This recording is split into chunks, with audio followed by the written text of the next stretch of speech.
Amém, amado? Glória a Deus. Sejam todos bem-vindos. Fique em pé para nós lermos a palavra do Senhor. Você que pode ficar em pé. Outros músicos aí arrumam lugar para sentar. Sejam todos bem-vindos. Nós vamos ler a palavra que está em Provérbios, capítulo 21, no verso 31. Diz assim a palavra: prepara-se o cavalo para o dia da batalha, porém do Senhor vem a vitória. Eu vou contar até 3 e toda a igreja vai ler, amém? 1, 2, 3. Prepara-se o cavalo para o dia da batalha, porém do Senhor vem a vitória. Amém. Feche teus olhos, vamos orar. Pai, eu te louvo, Senhor. Exalto o teu nome por mais esta oportunidade que nós temos de estar aqui neste domingo pela manhã para te adorar, para prestar culto a ti. Esta é a razão pela qual estamos aqui, para prestar culto a ti. E eu te peço, ó Espírito Santo, que mais uma vez tu venha falar com cada pessoa que aqui está. Meu Deus, que nenhuma pessoa saia daqui, Senhor, sem entender, sem receber aquilo que tu tem nesta manhã.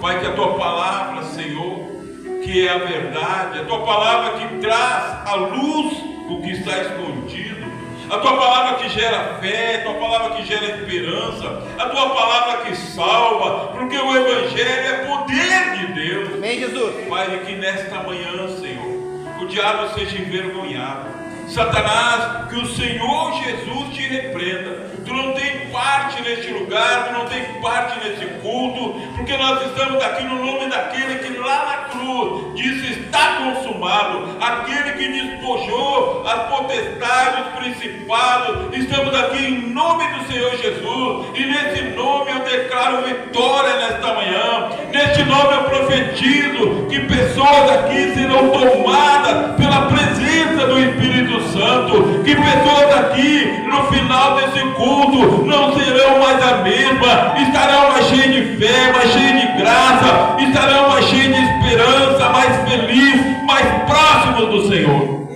Desde já, Senhor, eu te agradeço por tudo que tu irás fazer, em nome de Jesus, amém e amém. Diga glória a Deus bem alto. Amém? Vocês estão ouvindo bem aí atrás? Amém? Pode sentar então em nome de Jesus. Glória a Deus. Só queria que você olhasse para uma pessoa do teu lado e diga assim, ó: preste atenção que Deus quer falar contigo nesta manhã. Amém? E você pode dizer isso com toda certeza, porque sempre que a gente vem na presença de Deus, Ele tem algo para nos falar. E tudo que Deus fala para nós é bom. Tudo que Deus nos diz é para proveito para nossas vidas. Às vezes, muitas vezes, a gente acha que não, mas tudo que Deus fala é para o nosso bem. E hoje eu quero falar sobre esse versículo. Primeiro porque quem escreveu esse versículo foi um homem que sabia do que estava falando. Quem escreveu o livro de Provérbios foi Salomão. Salomão foi um homem, ele era muito inteligente, Salomão, ele era inteligente. Só que, preste atenção, há uma diferença entre ser inteligente e ser sábio. Tem muitas pessoas inteligentes, mas que não têm sabedoria. Pessoas que a própria inteligência delas, às vezes, leva elas para a desgraça. Então não basta uma pessoa ser inteligente, a pessoa tem que ser sábia. Só que a sabedoria não se recebe nos bancos da escola. A sabedoria não se recebe estudando. Não, isso se recebe em inteligência. A sabedoria, ela vem de Deus. O escritor de Provérbios, ele era inteligente. Ele era um jovem ainda e já era rei de Israel. Pensou, nós temos um presidente da República com 17, 18 anos, nós teríamos que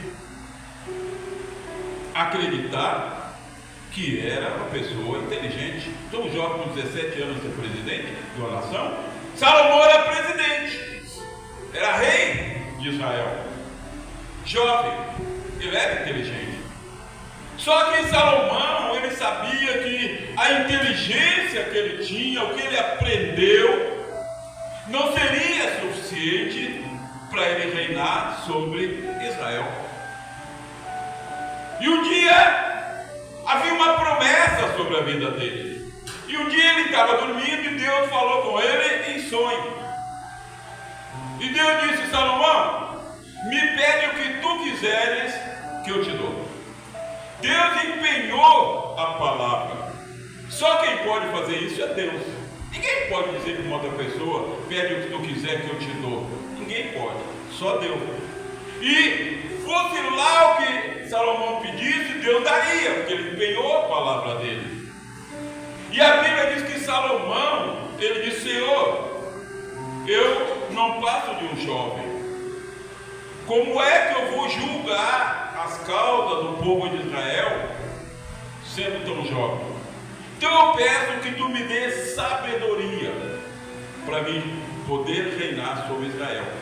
E a Bíblia diz que Deus gostou tanto do que ele pediu, que Deus disse: olha, por que tu não me pediu a morte dos inimigos? Porque se ele pedisse, Deus daria. Tu não me pediu riqueza? Porque se ele pedisse, Deus daria. Deus tinha pedido, tinha colocado a palavra. Mas tu me pediu sabedoria para reinar. Pois então, Salomão, eu vou te dar tanta sabedoria como nenhum rei teve ou terá. E eu vou acrescentar aquilo que não pediu. Eu vou dar morte para os teus inimigos, tu vai vencer os inimigos, e vou te dar riqueza como nenhum rei teve. Então esse foi o homem que escreveu esse versículo. Prepara-se o cavalo para o dia da batalha, porém do Senhor vem a vitória. Primeiro eu quero falar sobre a primeira parte desse versículo. Prepara-se o cavalo para a batalha. Sabe, as guerras naqueles dias não eram como hoje. As coisas foram evoluindo. Há um tempo atrás, guerras eram feitas com tanques, tanques de guerra. Hoje nem é mais assim. Hoje é drone, não é?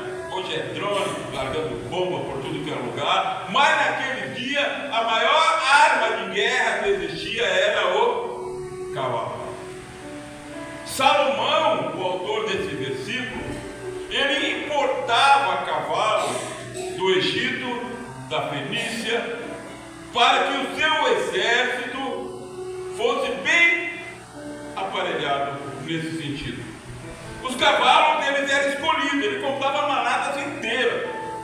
Historiadores dizem que Salomão tinha pessoas, treinadores, pessoas só para comprar manada de cavalo, escolher os cavalos fortes, cavalos selvagens.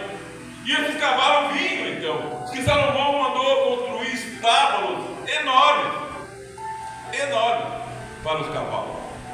Só que esses cavalos eram selvagens. Eles precisavam ser treinados para a guerra. E esses cavalos, então, o treinamento deles durava meses, e às vezes até anos, o treinamento de um cavalo, para estar apto para a batalha. Primeiro, a alimentação. A alimentação desses cavalos era especial. Eles se alimentavam de cevada, de trigo, muita água, tudo do melhor que Salomão podia dar, do melhor para eles. Então, aqueles cavalos eram alimentados do melhor para se tornar cada vez mais fortes. E vinha o treinamento. Aqueles cavalos tinham que ser treinados para a batalha. Primeiro, o cavalo precisava perder o medo. Medo do fogo, medo de pessoas, medo do barulho. E os historiadores contam que os cavalos eram levados para lugares silenciosos, talvez um vale, e ali eles amarravam os cavalos. E os treinadores começavam então o treinamento. Eles começavam a bater escudo contra escudo, fazendo começavam a tocar trombetas, começavam a gritar, faziam muito barulho, até que o cavalo não se assustasse mais, até que o cavalo se acostumasse com o barulho, com o som da trombeta, até que o cavalo se acostumasse com o bater de tambores, até que ele se acostumasse com o barulho de ferro contra ferro. Enquanto o cavalo não estivesse acostumado, enquanto ele se assustasse, ele não estava apto para a batalha. Depois, eles ensinavam os cavalos a andar em linha, em alinhamento. O cavalo tinha que andar em alinhamento. O cavalo era treinado para obedecer a voz de comando do cavaleiro. Ele treinava os cavalos para não temer o fogo. Quem é que não teme o fogo? Ele treinava os cavalos para não parar diante de qualquer obstáculo. Ele treinava o cavalo para pisotear os inimigos. Ele treinava o cavalo para pular sobre obstáculos. Ele treinava o cavalo para guerra. E quando o cavalo estava pronto, a Bíblia conta, lá em 1 Reis, que Salomão tinha milhares de cavaleiros, milhares de cavalos treinados. Só que quando eles iam para a batalha, Salomão, o rei, os sacerdotes, os anciões, oravam a Deus, jejuavam pela guerra que iam travar, porque eles sabiam que por mais que o cavalo estivesse preparado, a vitória vinha do Senhor. Salomão sabia que todo aquele preparo do cavalo, todo aquele preparo da maior arma que eles tinham, não era suficiente para vencer a batalha. Ele sabia que a vitória vinha do Senhor. O cavalo simboliza o poder militar de uma nação.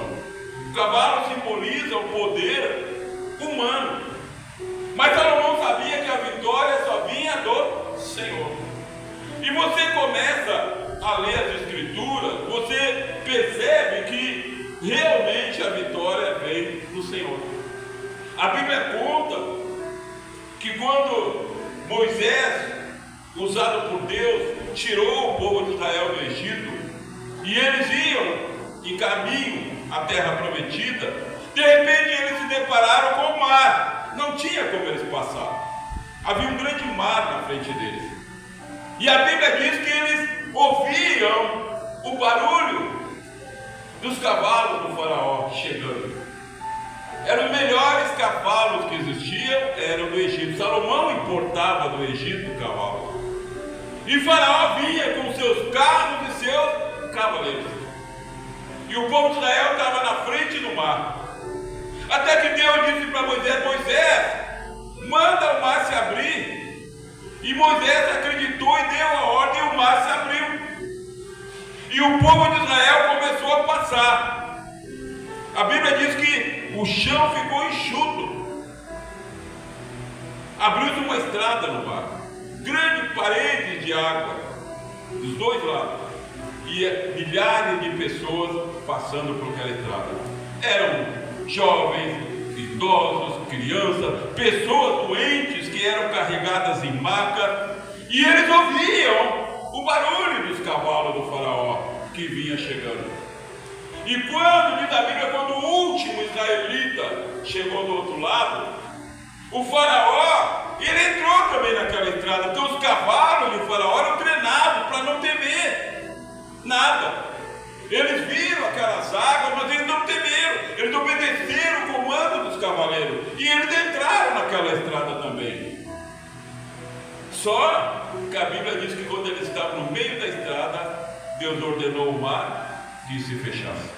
E todos eles morreram.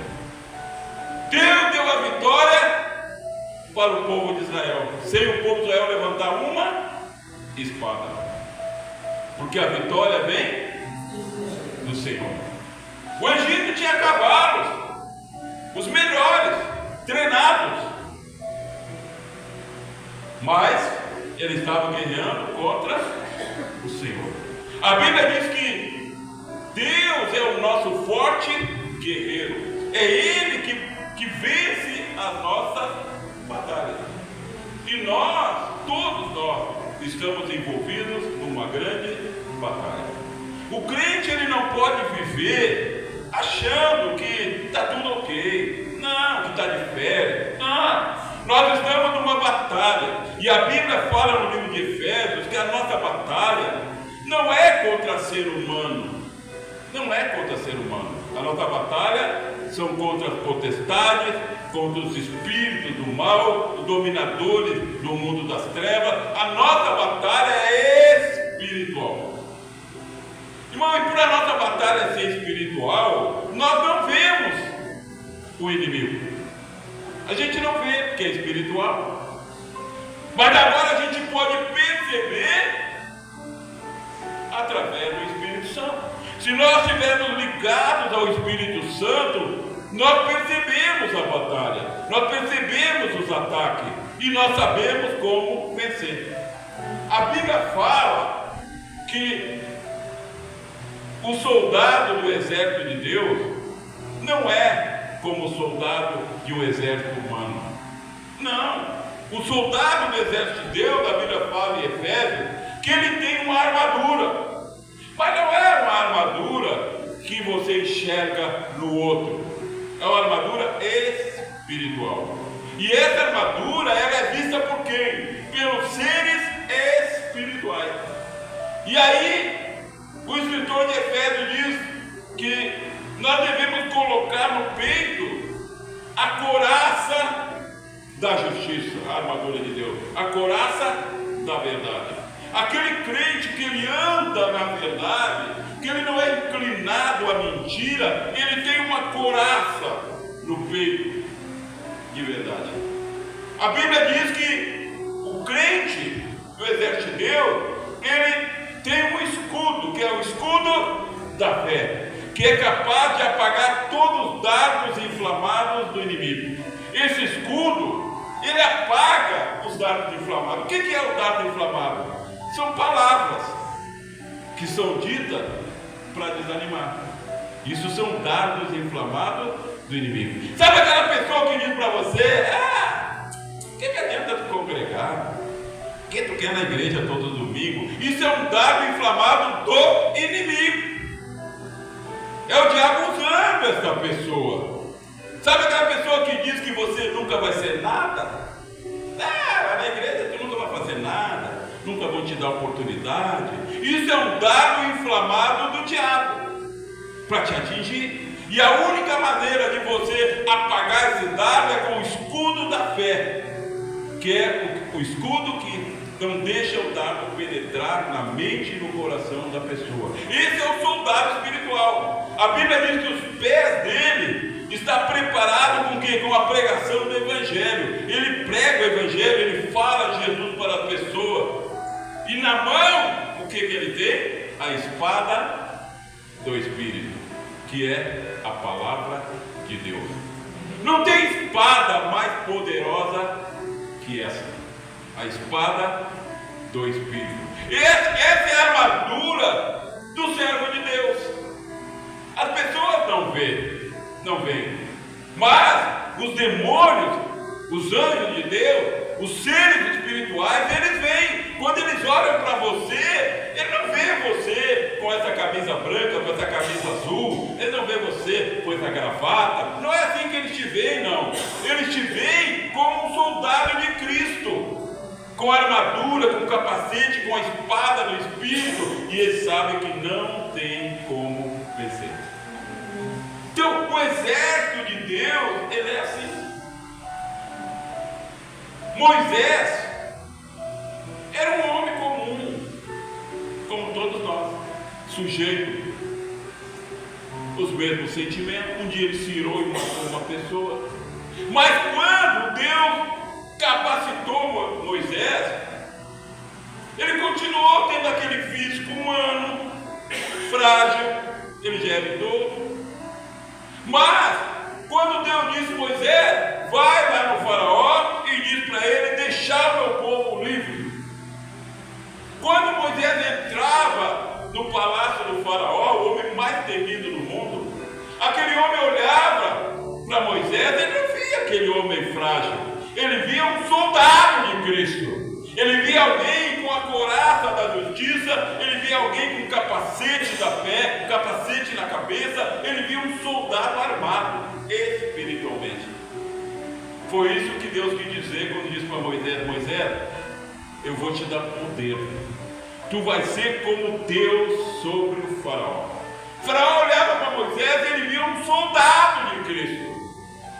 E ele não podia com Moisés, com todo o poderio bélico que ele tinha, com todo o poder de exército, com toda a autoridade que ele tinha, o faraó, ele não podia nem impedir o Moisés de entrar no palácio e ir lá na sala dele, nos aposentos dele, e confrontar ele. Ele não podia impedir. Por quê? Porque Moisés era um soldado de Cristo. Eu ouvi um testemunho de um rapaz. Testemunha assim: ou você acredita, ou você não acredita. E geralmente quem não acredita no testemunho é porque nunca experimentou o sobrenatural de Deus. Uma pessoa que nunca experimentou o sobrenatural não crê quando alguém conta algo sobrenatural. E esse rapaz contando para mim uma vez que ele estava com umas pessoas dentro do carro, ele estava dirigindo e fecharam o carro dele. Um outro carro fechou e era um assalto. E mandaram eles todos descer do carro. Iam levar o carro, levar tudo que eles tinham. Esse rapaz que ele chegou e falou para os assaltantes: olha, vocês não podem me assaltar. Vocês não podem levar o que é meu, nem das pessoas que estão comigo. Porque eu sou um soldado. Quando ele falou que era um soldado, ele contou que os assaltantes olharam para ele. Ele disse: como assim soldado? Que soldado o que tu é? Que a polícia, o que tu é? Aí disse: não, eu sou soldado de Cristo. Sou soldado do exército do rei dos reis. Diz que quando ele falou aquilo, os assaltantes levaram um choque. E um dos assaltantes, que provavelmente conhecia a palavra, disse: olha, vamos embora, não vamos mexer com ele, não vamos mexer com esse homem, vamos embora, vamos deixar ele. E pegaram e foram embora e não assaltaram ninguém. É algo sobrenatural. Mas aquele homem, esse rapaz que deu um testemunho, ele acreditava em quem ele era. Por que tem crente que não tem força para expulsar um demônio? Porque não acredita, não sabe ainda quem é na verdade. O crente, ele acha que quando ele vai confrontar um demônio, ele pensa: puxa vida, quem sou eu? Porque um demônio é um anjo. O demônio é um anjo. Qual é o ser humano que vai vencer um anjo? Um anjo das trevas, um anjo caído, mas é um anjo. Então, se a pessoa não acredita no que ela é, ela não tem coragem. Mas que se ela sabe quem ela é no mundo espiritual, ela sabe que vai dar ordem, o demônio vai ter que obedecer. Porque ela sabe que o demônio está olhando para ela, está ouvindo aquilo, mas o demônio está vendo o quê? Um soldado de Cristo, alguém que tem a autoridade do rei dos exércitos para enfrentá-los. Então, quando a pessoa entende e acredita nisso, não tem demônio que possa resistir. Não tem demônio que tenha que não sair. Ele tem que sair, porque ele está enfrentando um soldado de Cristo. Tudo é fé, o escudo da fé, a espada do Espírito. E acreditar que tem a espada do Espírito. A palavra é uma espada, irmão. Sabe, o demônio, quando ouve a palavra, ele tem que fugir. Tem que fugir. Eu lembro que eu fui expulsar um demônio de um rapaz. Vieram me chamar de madrugada aqui em casa. Era um jovem, forte. Sabe aquele jovem que chega ele está na igreja quando é criança e tudo. Aí chega uma certa idade, o pastor Wagner falou aqui. Ele começa a dizer: eu não quero ir no culto hoje. Sabe, você que é pai, você que é mãe, você que tem adolescente, eu, graças a Deus, já passei por essa fase de filho adolescente. Tenho os netos agora. Só que meus filhos sabem como agir. Quem sabe como eu agir com eles? Quando um adolescente começa a dizer: eu não quero ir no culto hoje, liga o sinal de alerta. Quando o adolescente começa a resistir para vir no culto, é porque tem algo já que para ele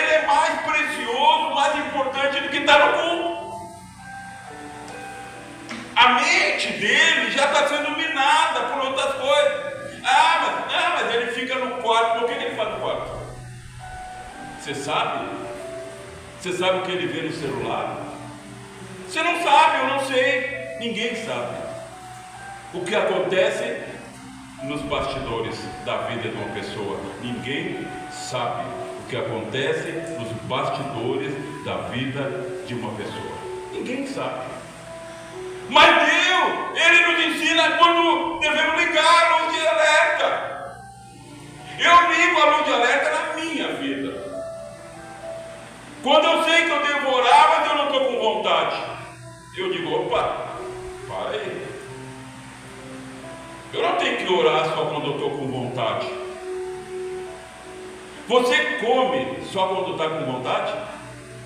Não. Chega meio-dia, a gente come, porque a gente sabe que tem que comer.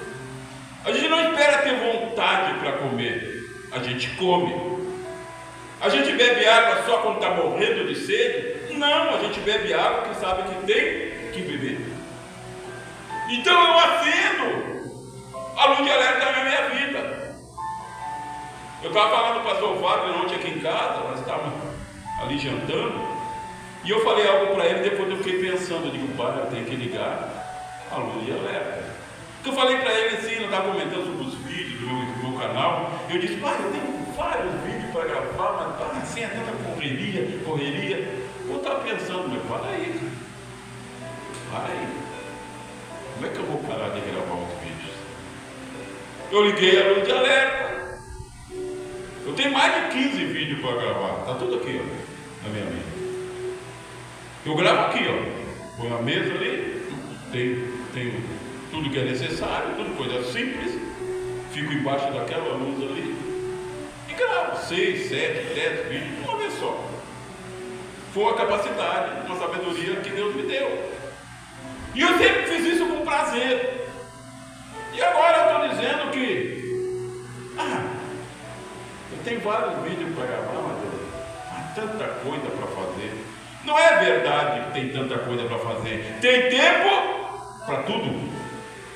Tem tempo para tudo. E eu liguei a luz de alerta. Eu digo, opa, o que eu estou fazendo que é mais importante de eu gravar os vídeos que alcança pessoas em toda parte do mundo?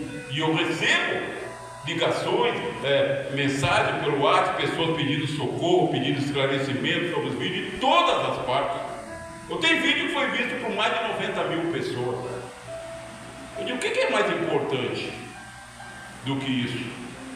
Eu descansar um pouco mais? Ou fazer outra coisa? E eu liguei a luz de alerta, eu digo, opa, vou retomar o ritmo. Então a gente tem que perceber na nossa vida quando nós temos que acender a luz de alerta. Parou de orar, irmão? Opa, alguma coisa está errada. Não tem vontade de orar? Ninguém tem vontade de orar. Eu não acredito. Uma pessoa levanta, glória a Deus, hoje vou orar o dia todo.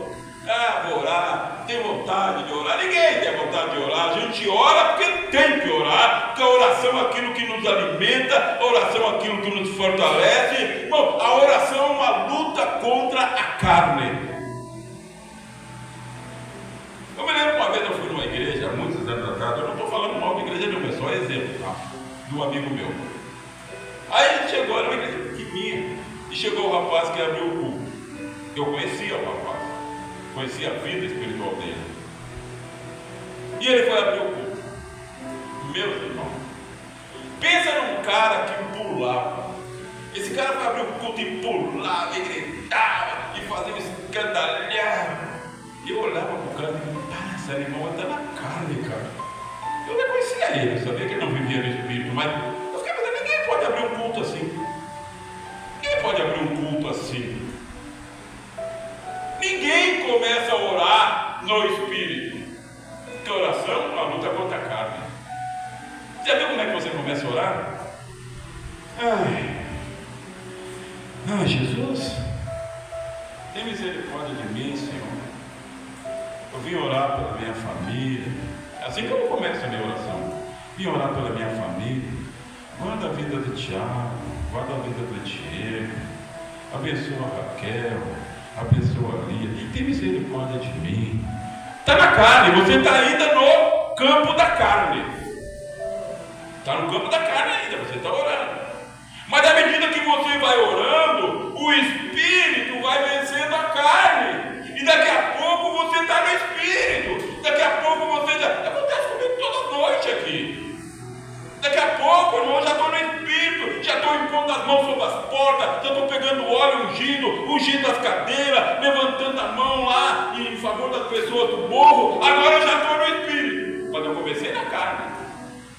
Coração é uma luta contra a carne. A carne não quer que a gente ore. A carne não quer. Mas a gente tem que vencer essa luta. Como é que a gente luta? Vence insistindo, não parando. Porque se a gente esperar ter vontade, irmão, daqui a pouco a pessoa não ora mais. Você não vai orar. Por isso que tem pessoas que não conseguem orar mais que 10 minutos. Tem pessoas que não conseguem orar mais que 5 minutos. Por quê? Porque a pessoa começa na carne mesmo. E a pessoa não insiste, ela permanece na carne. Daqui a pouco ela para. Mas se ela insistir, orando e orando e orando e orando e orando e orando, daqui a pouco ela saiu do campo. É como se aqui, como se tivesse uma divisão aqui. Aqui é o campo da carne, da vontade humana, do esforço humano. E dali para lá é o campo do Espírito. Então nós começamos aqui. Começamos aqui. Mas a gente insiste, vai orando e vai orando e vai orando, e a gente vai vencendo a carne, daqui a pouco a gente está aqui. E quando a gente está aqui, a gente está tomado pelo Espírito Santo. Está tomado, aí você profetiza, aí você pula, você unge cadeira. Unge cadeira. Que loucura é essa? Só no Espírito. Só no Espírito. Caminhar, pedir para que Deus abençoe, é só no Espírito. Enquanto a gente está no campo da carne, a gente não consegue. Então o segredo é vencer aquele tempo da oração da carne, aquele tempo que tem que se esforçar para orar, naquele tempo que não tem palavra. Parece que você já orou por todo mundo e você orou só por 3 pessoas, mas parece que você já orou por todo mundo. Você não tem mais palavra, porque está no campo ainda da carne, da força humana. Mas quando você vence isso e ultrapassa para aquele lado lá, aí você esquece do relógio. Você esquece do relógio. Porque você agora está no campo do Espírito. Então é vencer. Então a gente tem que acender a luz de alerta na nossa própria vida. Eu vejo no louvor aqui, quando começa o louvor, começa devagar, né? Tudo é assim. Começa e tal, daqui a pouco está todo mundo empolgado. Culto é assim. Ninguém entra por aquela porta ali cheia do Espírito no culto. Não, a pessoa vem. Que sabe que o melhor é vir. E a pessoa vem. Mas quando a pessoa vem, ela está ali. A pessoa está cantando, ela está ali. Às vezes o pensamento está voando, pensando na conta que tem que pagar amanhã, pensando num monte de coisa. Mas daqui a pouco, a pessoa começa a entrar no campo do Espírito. Daqui a pouco ela está adorando, daqui a pouco ela está glorificando, daqui a pouco ela está cheia da graça de Deus. O segredo é não parar. O segredo é continuar. A mesma coisa é a leitura da Bíblia. Tem pessoas que não lêem por quê? Porque isso é difícil, irmão. Ninguém vai ler a Bíblia cheio do Espírito. Ah, não. Vou pegar a Bíblia aqui. Vou ler. Aí lê 2, 3 versículos, já dá sono. Já dá sono. Não é assim que acontece? Já dá sono, a pessoa já fecha a Bíblia. Por quê? Porque ela está no campo ainda da carne, no campo da vontade humana. Ela quer ler, mas ela está no campo da carne. E se ela não perseverar, não continuar lendo, até ultrapassar esse campo e chegar no campo do Espírito, ela vai parar de ler. Ela vai parar de ler. Tudo, irmão, é prática. Tudo é insistência. Insistência. Tudo é insistência. À medida que você pratica, à medida que você se esforça, eu falei aqui no grupo caseiro, a pessoa recebe de acordo com a intensidade que ela busca. Cada um vai receber de acordo com a intensidade que busca. Se a pessoa busca pouco, vai receber pouco. Se a pessoa busca muito, ela vai receber muito. É tudo conforme a intensidade do que você busca. E à medida que você vai fazendo isso, a tua mente, o teu espírito vai ficando prático. Sabe como é que eu gravo vídeo? Tudo aqui na cabeça. Eu lembro quando eu comecei a gravar vídeo há 10 anos atrás. Eu vejo no meu canal. Eu vejo os vídeos ali que eu digo, misericórdia. Deus, era eu falando aí. Eu digo, meu Deus, eu não podia ter feito melhor. Mas eu não parei, eu continuei. Hoje, Deus me dá um assunto, eu desenvolvo. Está tudo aqui na minha mente. Eu posso botar a mesa agora ali, sentar e gravar 10 vídeos. Está tudo na minha mente. Eu leio, pego aí sobre a questão do cavalo, eu peguei lá, o historiador lá, li 2 vezes, e 2 vezes inteira. Tudo que eu falei aqui ficou tudo na minha mente. Por quê? Prática. Prática. Chega uma hora que a tua mente está prática para as coisas de Deus. Tem uma hora que tu vence o campo da vontade humana, da força humana. Tu vence. Então, tudo é a gente não desistir. É continuar. Sempre continuar. Até chegar no campo do Espírito. Aí as coisas tornam leves. Aí as coisas se tornam gostosas. Enquanto a gente está na carne, irmão, tudo é uma luta. Quando a gente está fazendo na vontade humana, na força humana, tudo é uma luta. É isso que o escritor está dizendo. Prepare o cavalo para o dia da batalha. Olha, meses, até anos, para preparar o cavalo para a batalha. Mas Salomão sabia que com todo aquele preparo, a vitória vinha do Senhor. Ele sabia que a vitória vinha do Senhor. Então eu quero dizer para você nesta manhã, eu não sei que luta você está enfrentando no momento, mas eu quero te dizer que tudo que você pode fazer, você deve fazer. Deve orar, deve orar. Deve jejuar, deve jejuar. Deve vir no culto, deve vir no culto. Deve ser fiel no dízimo, deve ser fiel no dízimo. Mas você deve entender que a vitória vem do Senhor. A vitória vem é dele. A vitória não vem pelo que nós fazemos. Está entendendo? Não vem pelo que nós fazemos. A vitória vem do Senhor. Devemos fazer. Eles tinham que preparar o cavalo? Tinha. O cavalo tinha que ser adestrado para a guerra? Tinha. Só que antes da batalha, Salomão dobrava o joelho com todos os sacerdotes, com os anciões, e oravam, jejuavam para Deus dar a vitória. Ele sabia que a vitória não era do cavalo. A vitória era do Senhor. A vitória vem pelo Senhor.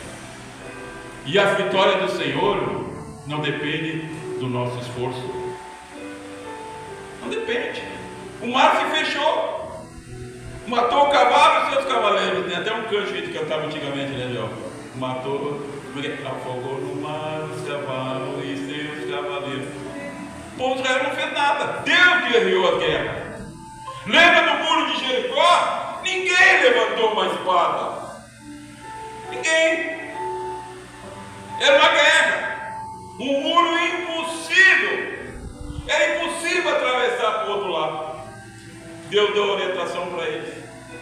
Eles venceram sem levantar uma espada. Porque a vitória veio do Senhor. Quero dizer para você, irmão, por mais difícil que seja a circunstância que você está vivendo, você tem que entender, tem que acreditar que a vitória vai vir. E a vitória vem do Senhor. Não há nada que possa impedir a vitória do Senhor na nossa vida. Você tem que colocar a armadura.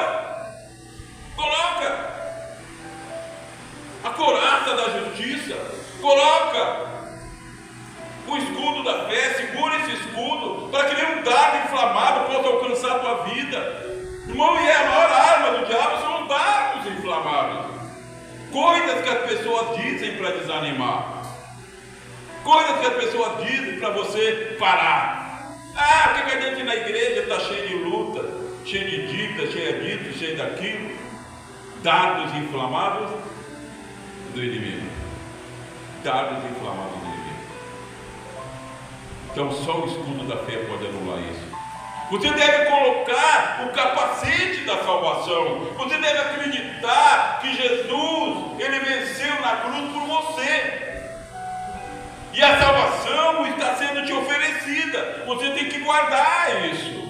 Você não pode perder a salvação. Não deixe esse dardo inflamado inimigo que diz que uma vez salvo, salvo para sempre. Isso é uma mentira do diabo. Jesus diz que aquele que perseverar até o fim será salvo. É até o fim. A gente tem que perseverar. Caiu? Levanta. A vez que o justo cai 7 vezes e o Senhor não levanta. O justo pode cair quantas vezes cair. O Senhor sempre vai levantar. Se nós acreditarmos na obra da cruz. Quem acredita na obra da cruz não se perde, irmão. Quem acredita na obra da cruz não se perde. Por mais caído que possa estar, o Senhor vai levantar de uma maneira ou de outra. Você já não viu história de pessoas que estavam desviadas 10, 12, 15 anos, 20 anos? Daqui a pouco, alguém vai lá, Deus usa uma circunstância, usa alguém, daqui a pouco a pessoa está de volta para o reino. A pessoa estava caindo, mas o Senhor o quê? Levantou. O Senhor levantou.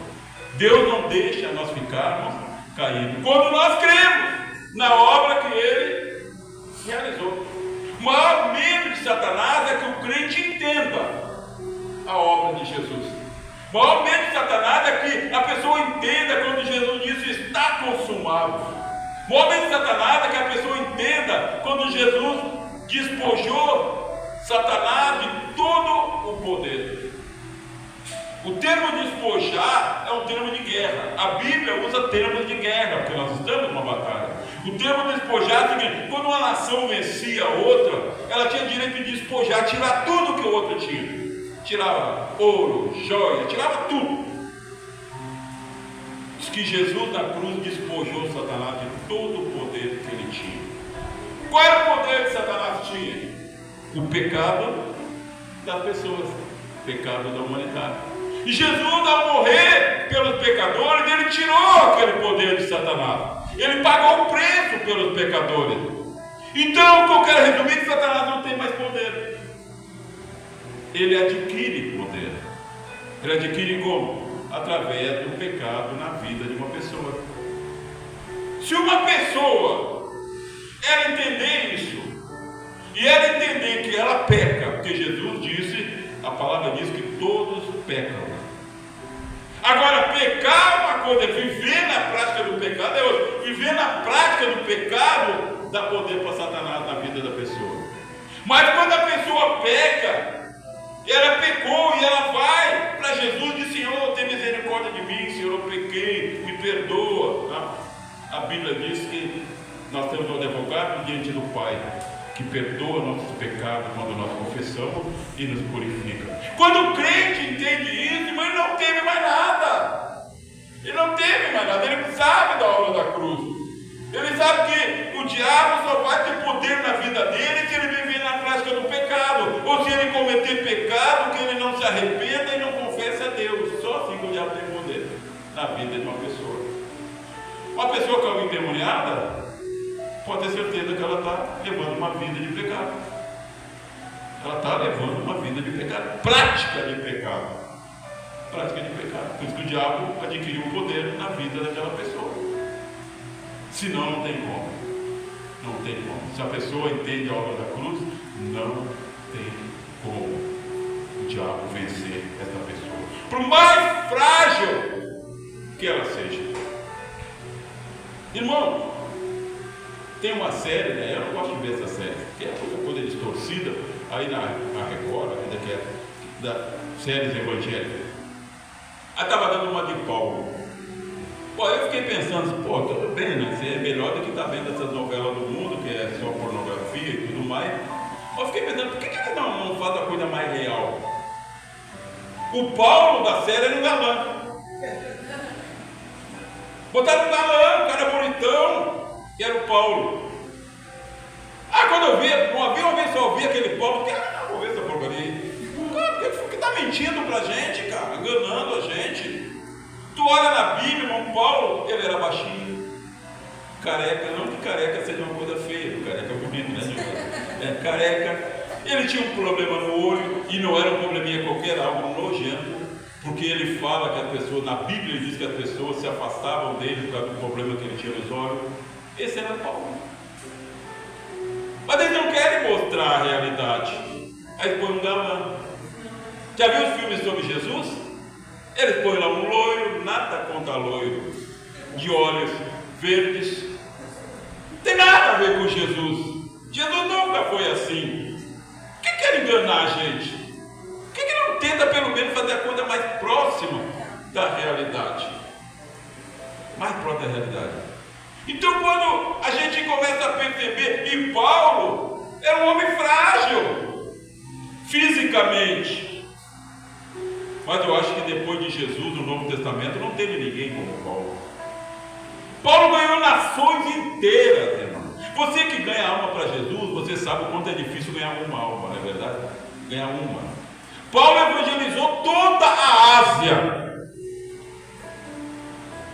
Toda a Ásia. Paulo entrava numa cidade idólatra, começava a pregar sobre Jesus, todo mundo queria matar ele. Ele tinha que fugir da cidade. Uma vez botaram ele dentro de um cesto e largaram ele pelo muro da cidade, todo mundo queria matar ele. Um homem frágil, grandemente usado por Deus. Por quê? Porque a estatura física dele não era o que importava. O que importava é o que ele era no mundo espiritual. Os demônios uma vez disseram para um jovem que tentou expulsar ele. O jovem não tinha Jesus, ele disse: sai em nome de Jesus que Paulo prega. Aí os demônios disseram: olha, Paulo, eu conheço, mas você, quem são vocês? Os demônios conheciam Paulo. Quando os demônios olhavam para Paulo, ele não via aquele homenzinho frágil, com enfermidade. Não, eles viam um soldado de Cristo, alguém com a couraça da justiça, alguém com o escudo da fé, com o capacete da salvação, com a espada do Espírito. O Senhor manda te dizer nesta manhã: põe a armadura de Deus, que por onde você andar, você vai ter vitória. Os demônios não vão poder investir contra você, eles não vão poder chegar perto de você, eles vão temer você por causa do Deus que você crê. Jesus.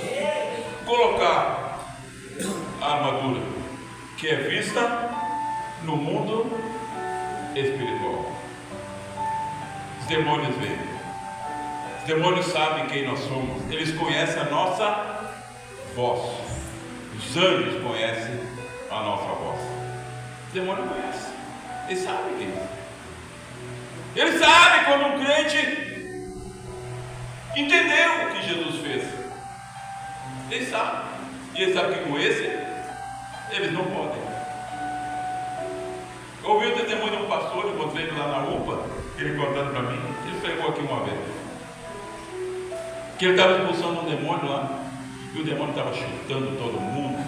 E ele chegou perto do demônio, e o demônio fez assim para ele: disse, bate em mim, disse o demônio, pode me dar um soco em mim. E o demônio ficava assim, não conseguia dar. E tu olha para esse pastor, pequenininho, magrinho, ele desafiou um anjo: bate em mim.